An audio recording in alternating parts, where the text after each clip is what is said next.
សួស្តីបងប្អូនអរគ្នាហើយនេះគឺជាផ្លូវនៅច្រកចូលខាងកើតប្រាសាទអង្គរវត្តណាបងប្អូន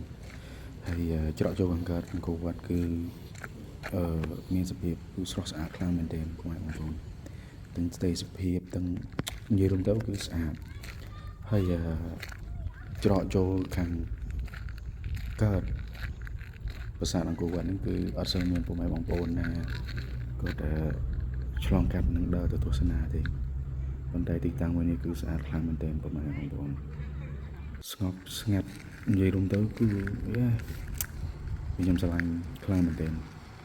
ហើយឧស្សាហ៍ទៅញឹកញាប់ច្រកខាងកើតណានៅផ្សារអង្គរ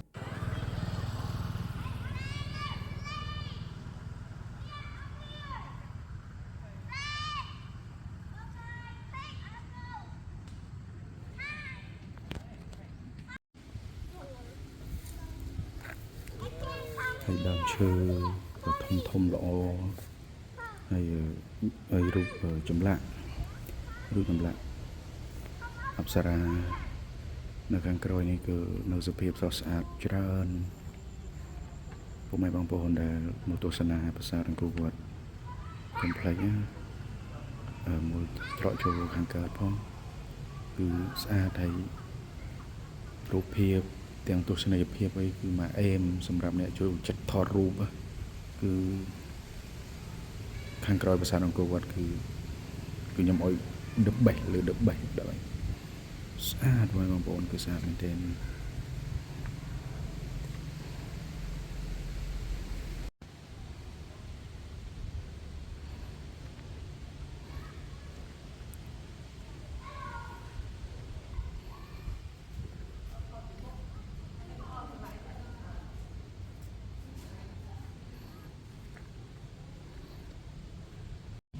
ឥឡូវយើងឡើងជណ្ដើរនោះក៏លេខមើលទៅខាងមុខមកបងប្អូនអូគឺកំពូលប្រាសាទអង្គរវត្តដែលនៅក្នុងប្លង់ហ្នឹងគឺពិតជាដូចរូបគំនូរបងប្អូនគឺស្អាតខ្លាំងមែនទែនដូចបច្ចៈទៀតបងប្អូនដែលចូលចិត្តថតរូបអាចមកខាងក្រោយប្រាសាទអង្គរវត្តនឹងបានគឺស្រស់ស្អាតខ្លាំងមែនទែនបងប្អូន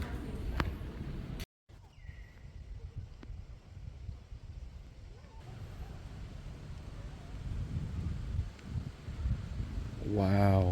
បងប្អូនអរគ្នាសម្រាប់ពុកម៉ែបងប្អូនដែលចង់មកលេងប្រាសាទអង្គរវត្តកុំភ្លេចទាំងទស្សនីយភាពនៅខាងក្រោយវ៉ាទេសភាពស្អាតមែនទែនបងប្អូនអរគ្នាគឺ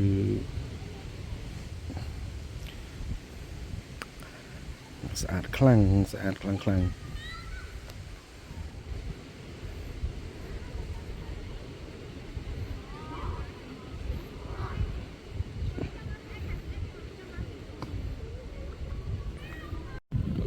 ភាពពេលនេះនៅប្រាសាទអង្គរវត្តគឺមេឃខ្មៅហើយប៉ុន្តែអ្វីដែលនៅតែយើងអាចថាគឺនៅតែស្រស់ស្អាតដដែលបងប្អូនមើលស្មៅធម្មជាតិខៀវសង្ងាត់នៅក្នុងក្រោយប្រាសាទអង្គរវត្ត